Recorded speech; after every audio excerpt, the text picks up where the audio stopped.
Today on Bridges, we're going to talk about healing from life's deepest hurts.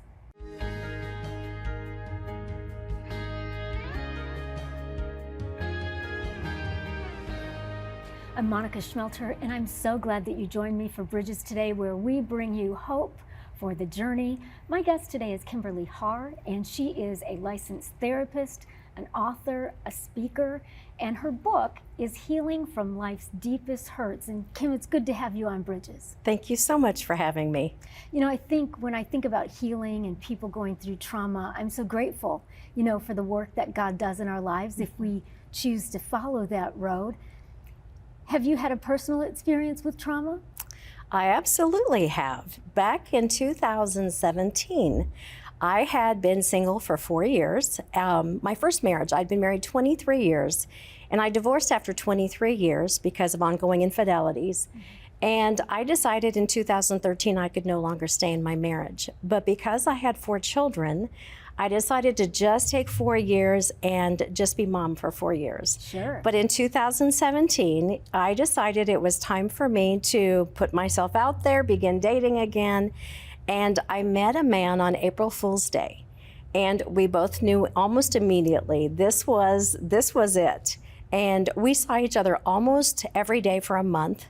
And during that time, he told me he knew he wanted to marry me. I knew I wanted to marry him. Really? So it was just like instant, like love right away? It was almost love right away. He was an engineer, and I laughed because he told me he asked Google how long you need to know somebody before you know you're in love.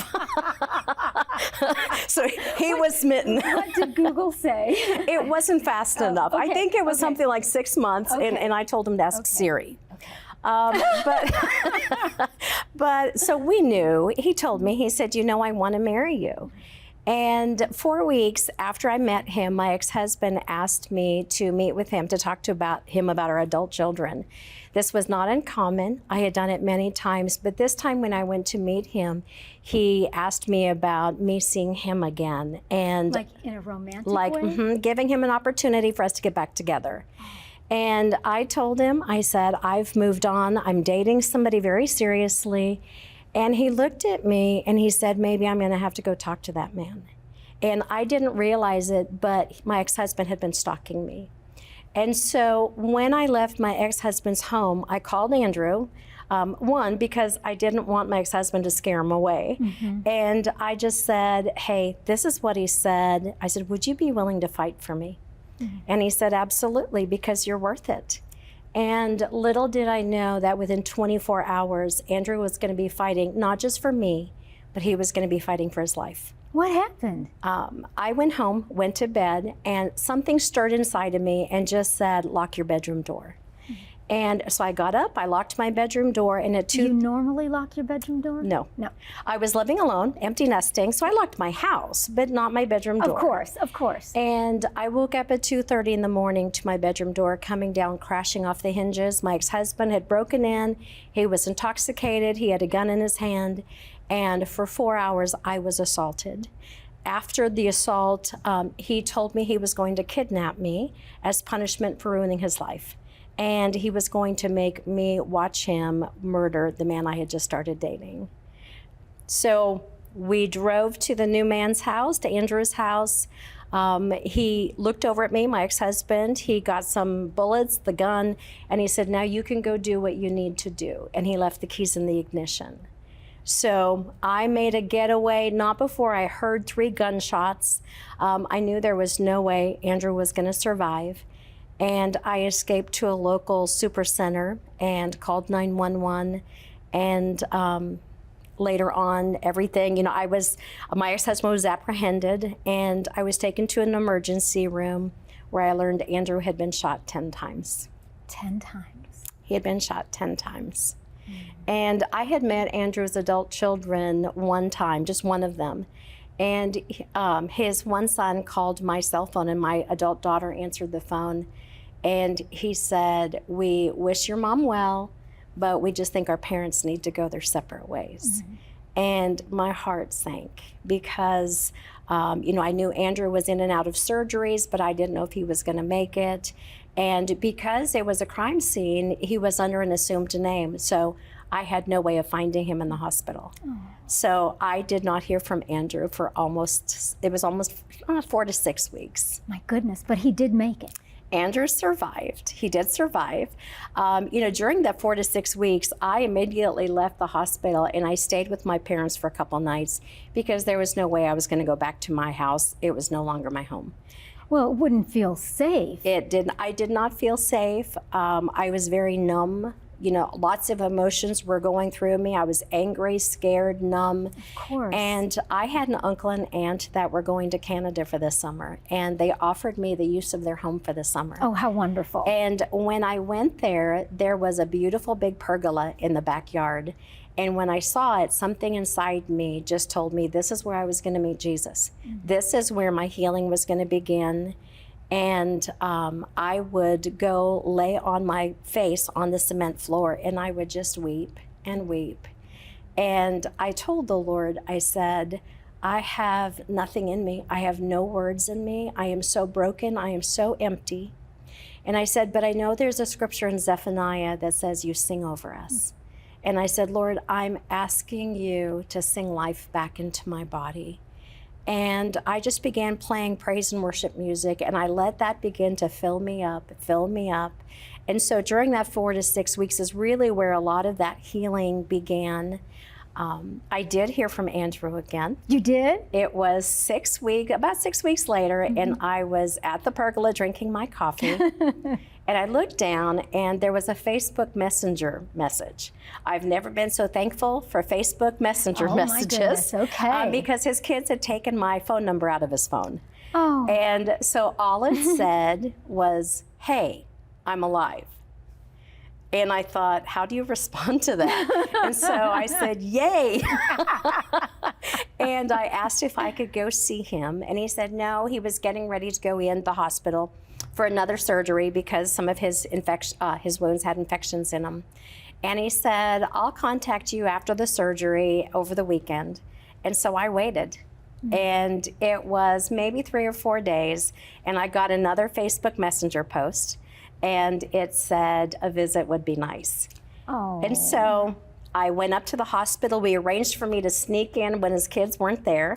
I was 50, he was 53, and we were sneaking around our adult children. Right.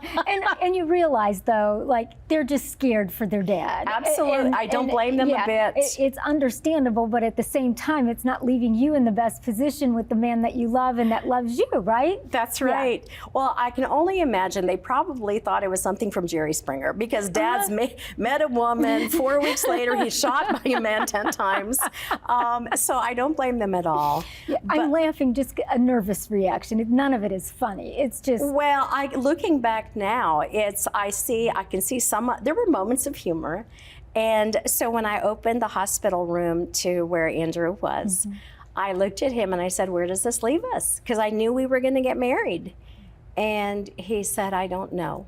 He said, I've seen the felony charges. He goes, I know what happened to you, and you're going to really be messed up. And he goes, I know what happened to me, and I'm going to be messed up. And something came over me, and I shook my finger in his face, and I said, Andrew Har, you will never meet another woman like me. And the next thing I knew, I was sitting in his hospital bed with him. Oh. And 4 weeks later, we were engaged, and 4 months later, we were married, and we have now been married for 8 years. Wow. And it's been a beautiful story of restoration, although the real healing was what happened in between. Yeah. Well, congratulations on the marriage. And Thank you. I love it when a story has a happy ending. That's just the best. And saying you'll never meet another woman like me, I give you props and all the credit in the world for saying that. And I could understand why he's scared too. Absolutely. Because this is the thing, the book, Healing Life's Deepest Hurts and Recovering from Trauma.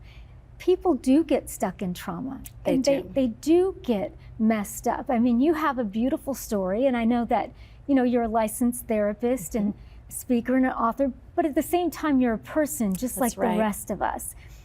And a lot of times, we don't know how to move forward in trauma. So God gave you your aunt and uncle's house and that backyard space. how does a person, like if they've been through Yeah. trauma, Kimberly, what do they do? Sure. Well, I think the first thing is that, as a therapist, I often tell my clients that there's lots of kinds of trauma. There's the big trauma, big T trauma is what it's called, with the things like, kidnappings, assaults, deaths, tornadoes, fires. Those are your big T trauma. But then there's little T traumas, and those can be betrayals by friends. They can be divorces. They can be anything that impacts us in the way we see ourselves, God, and the world, and it shakes our security. And so it doesn't have to be dramatic in order for it to be trauma.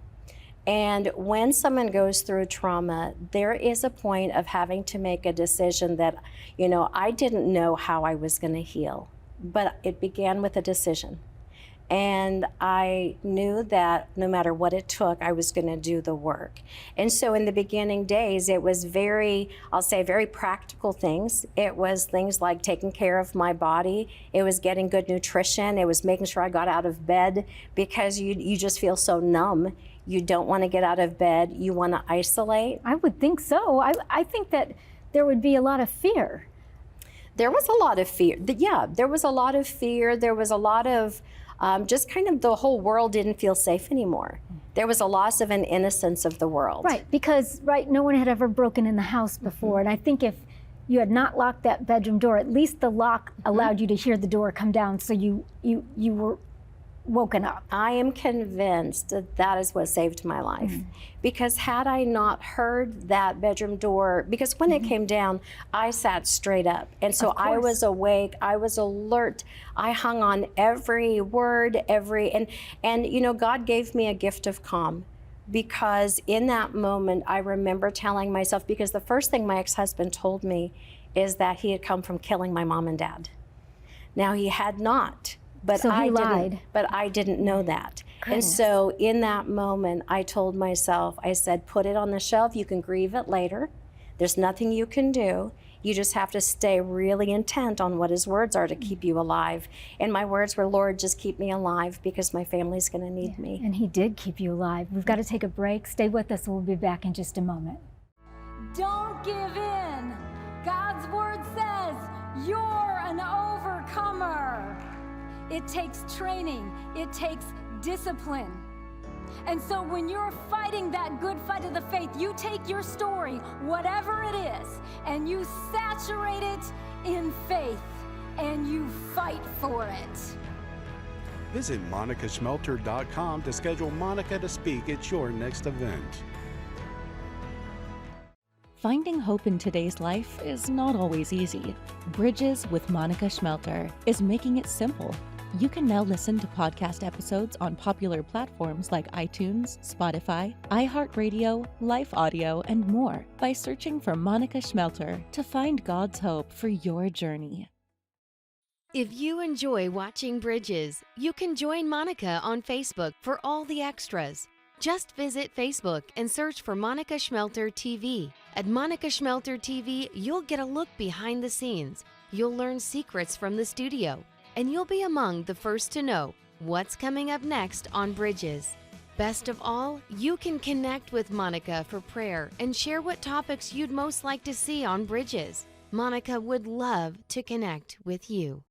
We're talking today about healing from life's deepest hurts, and that is also the title of a book that my guest, Kimberly Harr, wrote. And, Kim, you saw me during the break. My goodness, what, I want to say riveting, but just scary, traumatic story, what you went through. And yet, even in that moment, you thought to yourself, I'm going to do what I need to do to stay alive. Mm-hmm. In that moment, and I want to say that sometimes I get asked, where's God when bad things happen? Mm-hmm. And in that moment, I had just survived 4 hours of assault, and I was laying on my bed, and all of a sudden I recognized a presence in the room. And I recognized this presence as a sad presence, but I knew it was the presence of God. And it was almost like I could feel the hand of God just holding mine. And I knew in that moment that if I died, I would not have died alone. And fear left me at that moment. And You know, in the forgiving, or in the actually the healing part of everything that I went through, one of the things I say that it began with a choice, but the day I was in the emergency room, my face was unrecognizable. That's how much you were beaten? I had been beaten. My face was unrecognizable. And I was asked later by my oldest daughter, she said, "Mom, do you remember what you said that day to me in the emergency room?" And I said, "No, I don't remember." And she said, "Mom, you said, promise me you won't let this make you bitter." And then I met up with a detective that had been assigned to my case a year after everything happened. And she said, "Kim, do you remember what you said to me in that emergency room?" And I said, "No, I don't remember much of that day." And she goes, "You looked at me and you said, I will not let this experience go to waste. I will be a better therapist because of it." And the last words I ever spoke to my ex-husband, it was before he kidnapped me. He looked down at me. The intoxication was wearing off. And he said, "Tell me the truth. You could never forgive me." And I knew that I did not want to live my life angry, bitter, unforgiving, and I didn't know how, but I made the comment to him. I said, "You're right, you have gone too far. There's no going back." I said, "But I want you to know that this day I will forgive you." And those were the very last words I ever spoke to my ex-husband.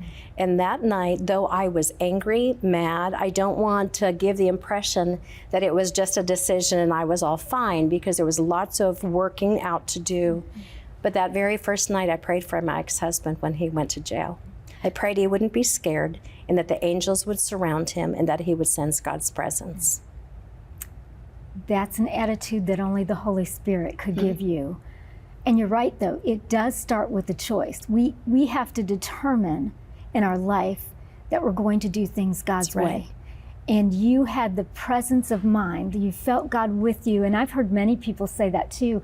Why does God let bad things happen to good people? And the thing is, we don't know. Whatever kind of answer we would want to give is not going to be enough, right? That's right. We don't know all the things that happen in this broken world, but we know that we have a friend that sticks closer than a brother. That's what we know. And that he's not afraid of our mess. He's not afraid of our trauma. And even though you said to him, "I forgive you," you're also saying you still had emotions to work through, and your physical body had to heal. Because I think sometimes as Christians, we give the impression, "Oh, I just forgive you and we're all done. Everything's good. Nice bow." No. And if somebody has beaten you up and assaulted you and shot the man that you love, it's not going to just be "I forgive you" and rainbows and bows. Well, I don't remember if I said "I forgive you" or "I will forgive you," because it was a declaration. You know, I think of David in the Bible in Psalms, when David would lament and he would tell the Lord, "Where are you? I feel like you're ignoring me. My prayers are going up to heaven." But then he would always make a declaration afterwards, and he would say things like, "But my soul will bless you. But you are worthy." And so it's not that we don't have feelings, because God gave us our feelings. And he gave us to feel them. It's just that we don't let our feelings determine and dictate what we're going to do. That's right. And so that was a declaration of, I will heal and I will forgive no matter how long it takes. And sometimes sometimes even now I can be reminded of something and I get to remind myself, you know what, I've made a choice to forgive. Yeah. And I'm glad that you said that. There are things in my life that if they come back up, I could get all mad and hurt and all of that again. I've heard people talk about trauma that happened 25 years ago, and they talk about it as if it happened that day, that moment, like they've carried it all of that time. So, you know, we've talked, you're a licensed therapist, but also a person. In your book, Healing from Life's Deepest Hurts, how do you help someone kind of process? They might not have the presence of mind that you did to say, "You'll never meet another woman like me. I will forgive you." Sure. But it's not too late, right? It's absolutely not too late. There is no story that is too broken. God is in the restoration business, in the redeeming business. And where trauma can rewrite our stories, because trauma rewrote my story. I would not have written my story that way. Where trauma rewrites our story, it doesn't have to steal the ending. And that's the part of recognizing, not getting stuck in that why me. Because nobody would have blamed me if I stayed stuck in that why me, but it doesn't get you anywhere. It's allow yourself, now it's important to allow yourself the time to grieve. You know, I based my book on Ecclesiastes that talks about there's a time and season for everything, because there is a time to grieve and there's a time to mourn and there is a time for that. But there's also a time to get up, and there's a time to laugh again, and there's a time to dance. And so it's that we don't have to stay stuck in our pain. And the Lord just meets us wherever we are. Because when I went to him with I went to him with anger, with frustration. God, where are you? Why did you do this? I even tried to tell him I really trusted him, but then I told him what to do, when to do it, how to do it. And I said, and Lord, I'm trusting you. And it was like I finally had to get to the point where I said, Lord, I'm scared to trust you. I don't trust you. Because what if you don't give me what I want? And it was really in getting real. The Lord never chastised me for my honest. It's like he just drew me into his arms, and it was, I'm asking you to help me learn to trust you. And before I ever heard from Andrew again, I had gotten to a place where it was, Lord, and I told him, if I don't get what I want, I'll probably complain a little. I'm just warning you. I'm probably, it's gonna take me a bit. But I'm going to be okay, because I do trust your goodness. I do trust that you see what I don't. And that's the part of healing, is really coming to the Lord, not running away from him. Too many people, when they go through hard things, they run away from God, they blame God. And instead it's running to him, because he's the ultimate healer. He is. You know, he's the master physician. He's the great physician. And he made us, and he knows how to heal us. We do, though, like, he never invades our free will. That's we do right. have to invite him. We have to make a choice, even if that's not what we feel. That's right. Right? Because I'm doing this because it's the right thing to do, Yeah. but I don't have to feel it. That's right. And then journey along that way. Now, you talked about processing grief and grieving, and you know, there's a time for everything under the sun. Is there a timeline for grief or processing? No, there is not a timeline. Too many people try and put a cookie cutter, or they will hear things like, well, you should be over this by now. Right. And it's not about a timeline, it's just doing the next right step. And if you continue doing the next right step, and so one day it may be inviting, you know, a friend over to actually be with somebody, because we want to isolate in pain. But it's just doing the next right step. And as long as you're doing that, and it's not linear, it doesn't mean you'll take 3 steps forward and 1 step back. It may be 3 steps forward and 3 steps back. But then the next day, you just get up and you do it again, and you do it again. And I included a lot of tools in the back of my book called Tools for Growth and Healing. And they're ones that I've used with my clients, but they're also ones that I used myself. And those are everything from the power of music, because God uses music to heal us. It's the power of partnering with God's word. It is the power of gratitude, the power of friendship and community, the power of journaling, the power of therapy. I mean, being a therapist, you know, God is the ultimate healer, but therapy is one of the tools he can use. Absolutely. And the very second day, it was like the first day I called my pastor, the second day I called my therapist. Because we need outside help. Just like your body, after being assaulted, needed to be cared for. That's right. Your emotions and who you are as a woman needs to be cared for. That's right. So it's not bad to go get therapy. I remember I go for counseling many different times in my life, and I was sitting in the lobby of this Christian counseling center, and this lady said, Monica Schmelter, you're here. And I said, yes, so are you. Like, we're just people, right? That's right. And we need help, and sometimes we need someone who's skilled and objective And confidential. That's another thing. That's Just right. confidential, where you can say what you need to say Yeah. without any fear of judgment, but have them help guide you along. That's right. So even as a therapist, you went Even and got as therapy. a therapist, I knew that a therapist wasn't going to heal me, but they were going to walk beside me to make sure that I kept going in the right direction. I just needed somebody to cheer me on, and that's what I got. Because I think about what you said about the tools and resources in your book, Healing from Life's Deepest Hurts. You know, it's important to know that it's not just a straightforward ahead journey, that for all of us, trauma, even habits that we want to change, Yeah. right? We have to give ourselves grace. We might take a few steps right. forward and more steps back, but then we get up and we try it again. And part of that persistence and that consistency is what grows our character and helps us see God working in our lives. So it's not a cookie cutter. That's right. Yeah, we can't give people 3 tips on how to get over trauma. No, it's really being honest with yourself. It's being honest with yourself. It's being honest with God. You know, I smile now when I think back to the journaling that I did, and especially working through forgiveness. And man, I'm not proud of those journals, because some of the things I wrote, it was like I didn't feel like forgiving. But again, those all went back to decisions that we make. Yeah. And you allowed yourself to write it. I did. I wrote it because when everything happened 8 years ago, it was all over the news.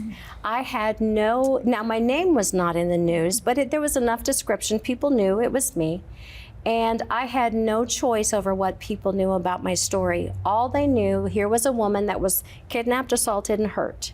And I didn't want that to be my story. Yeah. I wanted my story to be, yes, here was a woman that was hurt, but the real story was that there was healing after that. And you can smile and laugh and have a wonderful life and walk in healing. Yeah. That was the story I wanted people to know. That's awesome. We're out of time, and you're doing just that, right? You are living a wonderful life. So thank you so much for coming. Thank you for having me.